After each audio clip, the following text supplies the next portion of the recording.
He appears suddenly, blesses Abraham, receives tithes, and then disappears without a past, without a future. His name is Melchizedek, and he might be one of the most mysterious figures in the entire Bible. The first time we meet him is in Genesis chapter 14.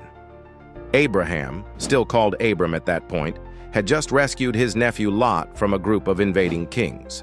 After the battle, something strange happens. Genesis 14:18 says, "Then Melchizedek, king of Salem, brought out bread and wine. He was priest of God Most High, and he blessed Abram." This is the very first time in the Bible that someone is called both a king and a priest. Melchizedek is king of Salem, what many scholars believe is ancient Jerusalem, and priest of El Elyon, God Most High. But here's what's fascinating. There's no mention of where he came from, no lineage, no parents, no tribe, and this is in a book, Genesis, where genealogy is everything. Abram gives Melchizedek a tenth of everything he had gained.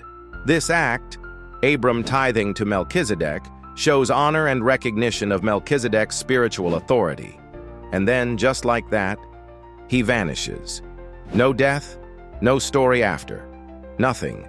He's not mentioned again for 1,000 years, until David writes Psalm 110. In verse 4, David writes something striking. "The Lord has sworn and will not change his mind. You are a priest forever, in the order of Melchizedek." David is speaking prophetically about the Messiah. But instead of comparing him to Aaron or the Levitical priests, David refers to Melchizedek, a priest with no recorded beginning or end. And then, the real explanation comes in the book of Hebrews. Hebrews chapters 5 through 7 reveal that Melchizedek is more than just a footnote. He's a symbol, a type, a foreshadowing of Christ. Hebrews 7:1 through 3 says, "For this Melchizedek, king of Salem, priest of the Most High God, met Abraham returning from the slaughter of the kings, and blessed him. And to him Abraham apportioned a tenth part of everything. He is first, by translation of his name, King of Righteousness, and then he is also King of Salem, that is, King of Peace." Then it says this, "He is without father or mother or genealogy, having neither beginning of days nor end of life, but resembling the Son of God, he continues a priest forever." This is where the mystery deepens. Melchizedek is used as a picture of Jesus, not because he was Jesus, but because he resembles him. He shows us a kind of priesthood that isn't based on lineage or law, but on eternal righteousness. Jesus didn't come from the tribe of Levi. He came from Judah, so by the law of Moses, he couldn't be a priest. But Hebrews 7:15-17 says another priest arises, not on the basis of a legal requirement concerning bodily descent, but by the power of an indestructible life.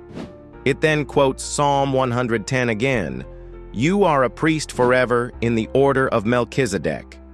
In other words, Melchizedek represents a higher priesthood, one that comes before the law, before Aaron, and continues forever. Hebrews 7:23-25 explains the contrast clearly. It says the former priests were many because they were prevented by death from continuing in office. But Jesus, because he lives forever, holds his priesthood permanently. Therefore, he is able to save completely those who come to God through him. So who was Melchizedek? He was a real man, a king, and a priest. But he was also more than that. He was a symbol, a prophetic shadow of the Messiah to come. He was King of Righteousness, King of Peace, a priest of the Most High God. And his priesthood points directly to Jesus, the true eternal priest, the one who lives forever to intercede for us.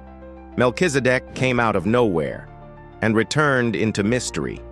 But Jesus, who came from heaven, will return in glory. And unlike every priest before him, he will never die, never be replaced, and never stop interceding for his people. The mystery of Melchizedek isn't meant to confuse us. It's meant to point us to Christ, the one true King, the one true priest, forever.